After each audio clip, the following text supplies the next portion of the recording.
Cristo. Al final, ¿qué es eso? Es alguien que es contrario a Cristo y sus enseñanzas y sus valores. Nuestro mundo es un mundo anticristo. Vivimos en un mundo anticristo. Es muy bonito los lugares por donde hemos pasado, pero me darán la razón al saber que lo único que les interesa de Jesús es el comercio.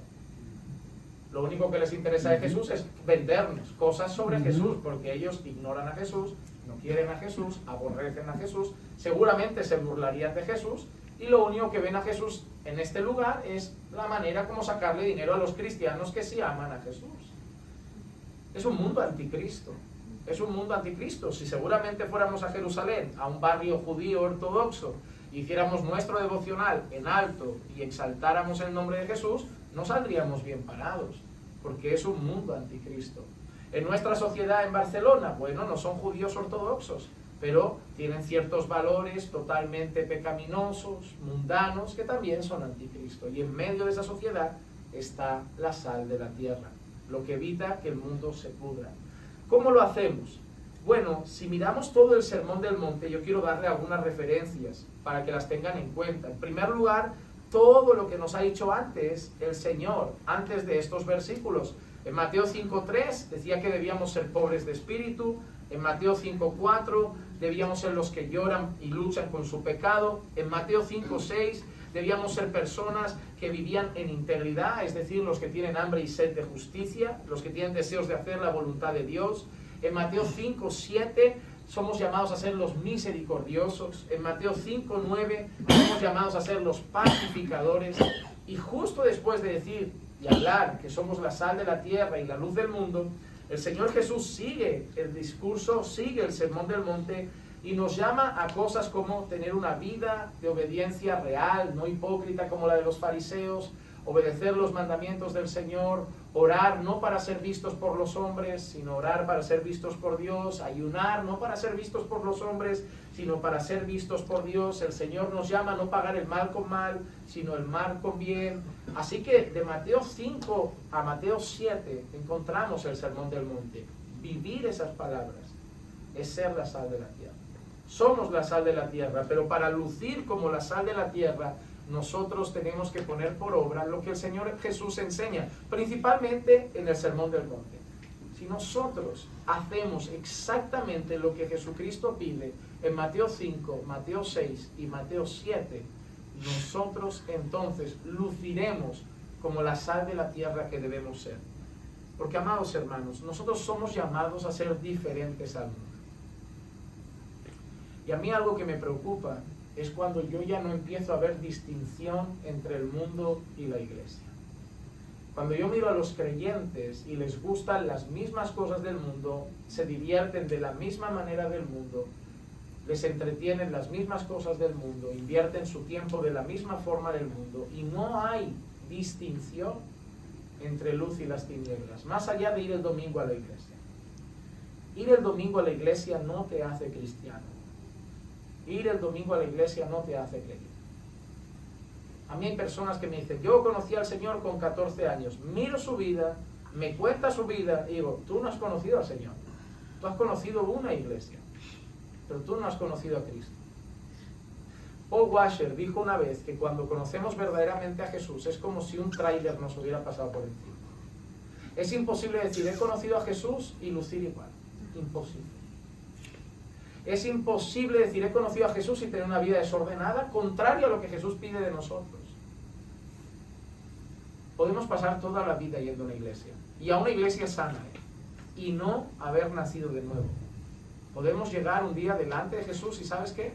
Y decirle, Señor, Señor, en tu nombre eché fuera demonios, en tu nombre hice muchos milagros, en tu nombre profeticé, en tu nombre canté alabanzas, en tu nombre fui al culto, en tu nombre fui a estudios bíblicos. Y el Señor sabe que le dirá a muchos, apartaos de mí porque yo no os conozco. Yo no os conozco. Hermanos, nosotros somos llamados a ser diferente al mundo en todas las cosas. En todas. Por ejemplo, en cómo usamos nuestro tiempo. Efesios capítulo 5, versículos 15 y 16, leemos cosas como esta. Por tanto, tened cuidado cómo andáis, no como insensatos, sino como sabios, aprovechando bien el tiempo porque los días son malos. Hay una manera de andar de los insensatos, es decir, de los que no son hijos de Dios, y hay una manera de andar de los sabios, de aquellos que están en Cristo. Y mira lo que dice, aprovechando bien el tiempo porque los días son malos. Hay una manera de andar diferente entre nosotros y el mundo. El capítulo anterior, Efesios 4:17, Pablo había dicho esto. Esto pues digo y afirmo juntamente con el Señor, que ya no andéis así como andan también los gentiles en la vanidad de su mente. Hermano, ¿cuánto amas a Jesús? Y es muy fácil responder mucho. Es muy fácil responder Jesús es lo primero, pero ahora déjame que te lo pregunte de otra manera. ¿Cuánto oras cuando no hay culto de oración? ¿Cuánto lees la Biblia cuando no se lee la iglesia? Cuando llegas a tu casa y tienes tiempo libre y puedes elegir qué hacer con tu tiempo libre, ¿cuánto aparece Jesús en tu tiempo libre? Cuando ya se acabó el culto y lo obligatorio y el aburrimiento de escuchar al pastor porque es lo que toca, ¿eres de los que espera que acabe el sermón para ir a pasar un buen rato al comedor o ir a pasar un buen rato paseando? ¿O eres de los que anhela escuchar su palabra? Cuando llegas a tu casa después de un largo día de trabajo, que no has pasado tiempo con el Señor, ¿eres de los que dice, no, voy a ver primero la tele un rato, a desconectar, a descansar mi mente, luego voy a hacer la compra, y si tengo tiempo, y si me apetece, oraré un rato? ¿Eres de los que le da migajas a Jesús? ¿Eres de los que Jesús es una opción? ¿O eres de los que necesita a Jesús? ¿O eres de los que no sabe dar un paso sin él? ¿O eres de los que se levantan y antes de cepillarse los dientes ya piensa en Jesús, aunque sea en su corazón? No te digo hacer la gran oración y pasarte una hora a lo mejor con la Biblia, pero tener Jesús presente. Cuando vas a tomar decisiones en tu vida, ¿consideras a Jesús? Cuando vas a apuntar a tu hijo a un deporte, piensas, se jugará los domingos los partidos. Yo no voy a enseñar a mi hijo que el deporte va antes que la iglesia. Yo no voy a faltar a la iglesia y decirle a mi pastor, hoy no fui al culto, ¿por qué? Porque tengo que llevar a mi hijo a un partido de soccer. No, Jesús va primero. Lo apuntaré a otro deporte. O le dirá al entrenador que solo jugará los sábados. O consideramos a Jesús en todas las cosas que hacemos. Cuando nos vestimos, nos preguntamos qué pensará Jesús. No cómo luce la falda, no cómo luce la ropa, no qué cuerpo me hace, sino cómo lo ve Cristo.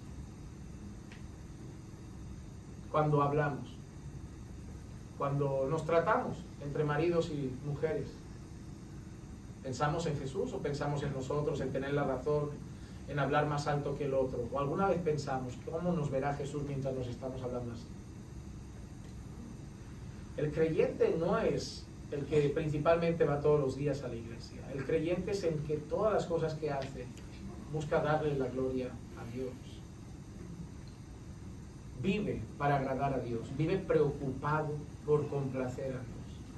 Vive pensando en todo momento qué pensará Dios de lo que ha dicho, de lo que ha hecho, de lo que se ha puesto, de cómo ha actuado, de lo que ha decidido.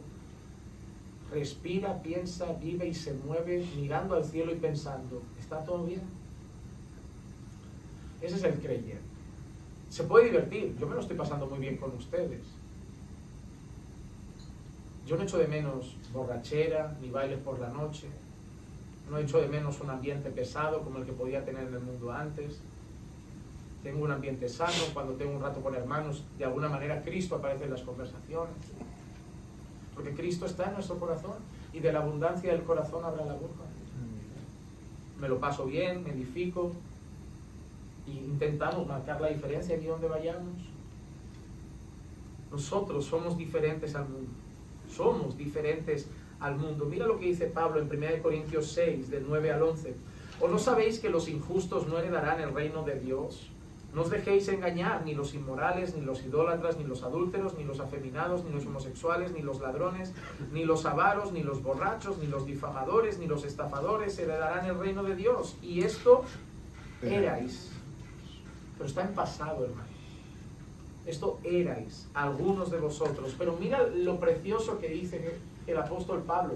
Pero fuisteis lavados, fuisteis santificados, fuisteis justificados en el nombre del Señor Jesucristo y en el Espíritu de nuestro Dios. Y a mí me gustan mucho esas tres palabras. ¿Qué ha hecho el Espíritu Santo en nosotros? ¿Qué ha hecho la obra de Cristo en nosotros? Fuisteis lavados, llegamos llenos de inmundicia, llenos del lodo, no del mar muerto, del lodo del pecado, y la sangre del Cordero nos hizo pasar de toda la inmundicia de nuestro pecado a volver nuestros pecados blancos como la nieve. En segundo lugar, fuisteis santificados. Cuando la palabra de Dios habla santificar o santificados, a veces habla de una cosa y a veces habla de otra. Cuando hablamos de la santificación del creyente, solemos hablar de 2 o incluso a veces 3 santificaciones. Yo menciono las 2 más generales. Una que se llama santificación posicional y otra que se llama santificación progresiva. La santificación posicional, santificar, santo no es perfecto, no es bueno, es cortado. La palabra santo es una palabra que significa cortado, apartado. Es como si cojo un trozo de una tarta, le pego un corte y saco un pedazo para afuera. Lo he santificado, lo he apartado.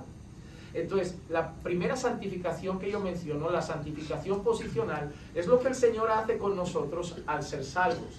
¿Qué ha hecho Dios con nosotros? Nos ha santificado, nos ha separado, nos ha apartado.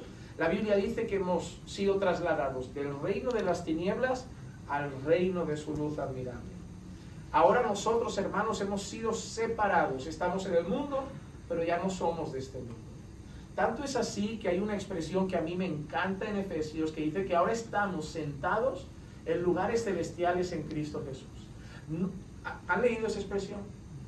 ¿Nunca se han preguntado qué quiere decir? Porque yo estoy sentado aquí. Yo no sé ustedes, pero yo estoy sentado aquí. Yo no estoy sentado ahí físicamente, ¿no? Estoy sentado en este lugar. Entonces, ¿por qué dice Pablo que ya estamos sentados allí? La obra de Cristo es una obra segura. Lo que pasa es que nosotros todavía no la vivimos consumada, pero en la Escritura afirma que ya está completa. Hermano, ¿tú te estás salvando o tú eres salvo? Yo no le digo a la gente, Jesús me está salvando. No, le digo a la gente, soy salvo. Yo afirmo que la obra de salvación se ha hecho en mí. Ahora yo te pregunto, dependiendo del concepto que tú tengas, ¿cuántas veces se puede salvar una persona?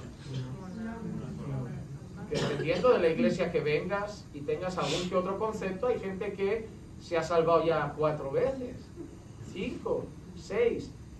¿Cuál es el grado de pecado en el cual se pierde? ¿Cuál es el pecado que marca la diferencia entre he pecado pero sigo siendo y he pecado y ya la perdí? ¿Cuál es el grado de apostasía? Si se desvió una semana todavía lo es, y si se desvió un mes ya no lo es. ¿Y si es ese día que pasó un mal día y viene Jesús ese día y se hizo 6 días en la presencia del Señor orando y el 6º que vino el Señor le pilló poco? Esto es la ruleta rusa, es como nos pilla en el último momento. Yo no tendría paz, hermano, si fuera así.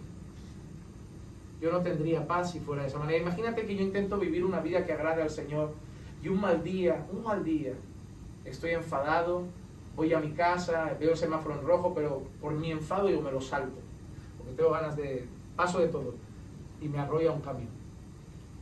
Todo depende de ese último instante, porque no me dio tiempo de pedir perdón, no me dio tiempo de arrepentirme.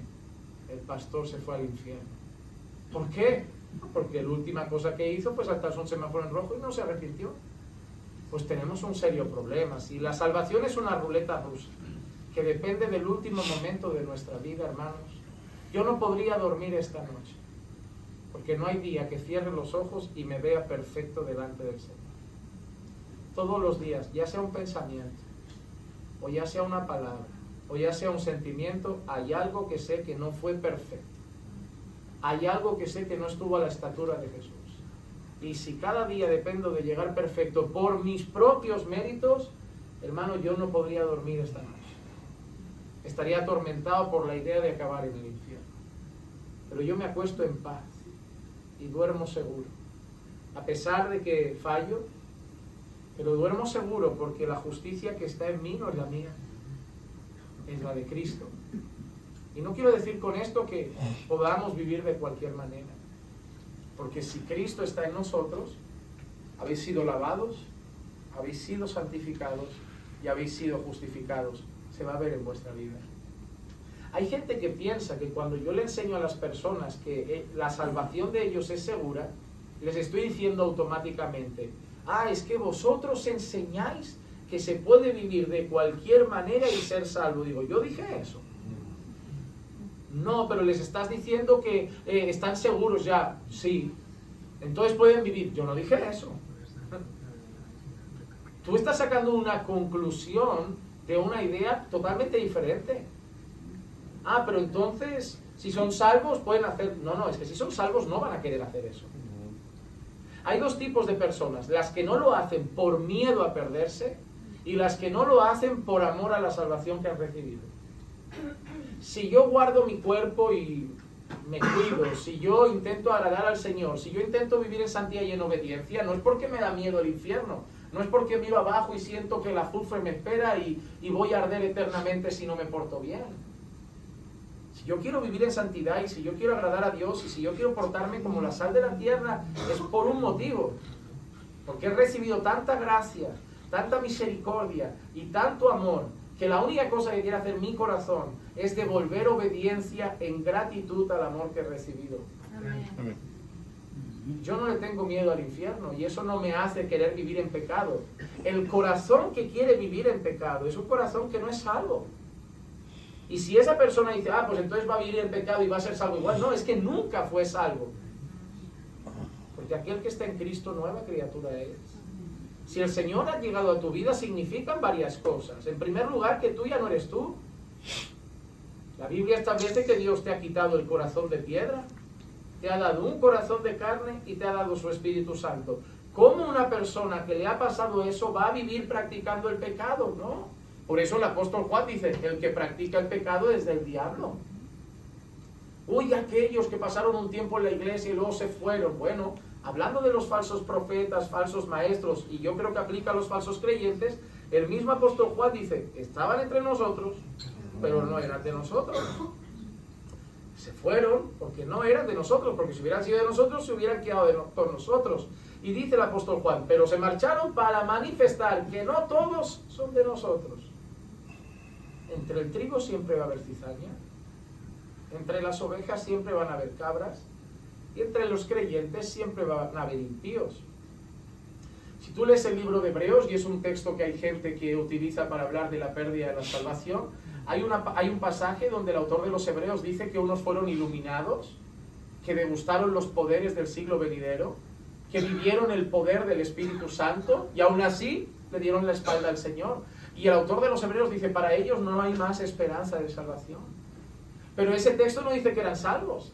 Ese texto dice que tuvieron la palabra delante, vieron el poder de Dios, vieron la gloria de Dios manifestada. ¿Sabes quién puede ser uno? Judas. Judas vio milagros, escuchó al mejor predicador, estuvo con el mejor de los maestros, tuvo al mejor de los pastores, pero siempre fue el hijo de perdición. ¿Cuánta gente hay así que va a ir a la iglesia, va a escuchar sermones? Y puedes ser tú uno de ellos. ¿Cómo lo sé, pastor? Pues simplemente cómo eres cuando vas a casa. ¿Cómo eres cuando vas a casa? Ya está, esa es la pregunta más importante. ¿Sabes quién eres tú realmente? El que eres en casa. El que eres con tu mujer, el que eres con tu esposo, el que eres con tus hijos, el que eres cuando estás solo, en el coche, que nadie te ve y eliges tú la música y nadie la escucha y haces lo que te apetece. Ese eres. Ese es el que te va a decir si eres salvo, no el de la iglesia. En la iglesia todos sabemos saludar bien, tratar al pastor con respeto, tener apariencia de piedad. Pero ¿cómo eres cuando estás en el coche solo? Cuando estás solo en casa con tu mujer. Ese eres tú. Mira a ese y respóndete si eres salvo. Pero mirando a ese, no al de la iglesia. No al que va al culto de oración. No al que va el domingo. Al que está en casa. Al que cuando estás solo piensa en Dios o no, ama a Dios o no. Ese eres tú. Ese eres tú en realidad. Porque cuando nosotros estamos solos nos quitamos el disfraz. Sabemos estar, sabemos comportarnos. Por ejemplo, imagínate que, no ha pasado, nos estamos bien, pero imagínate que yo me peleé con Cristian ahora en la habitación. Tú no lo vas a saber. Nosotros haremos nuestro papel, ¿no? Estamos entre hermanos, ¿qué dirán? ¿Qué pensarán? Hay un culto programado, vamos, cenamos y ya a dormir.